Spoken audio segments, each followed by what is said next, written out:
Kaya kung may nasaktan, kailangan mong bumawi. I will have to make sure na nakukuha ko rin, nakakakuha ko ng paumanhin.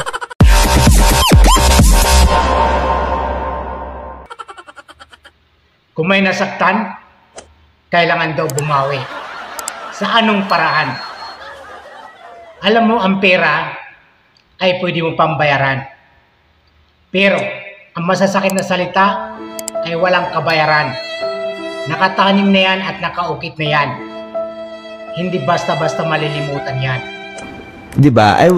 The energy that you are giving me is the same energy that I will give back to you. Diba? That's my attitude. Diba? My attitude depends on the people in front of me. Your attitude, it depends on the people behind you. Meaning, you are a setting habit.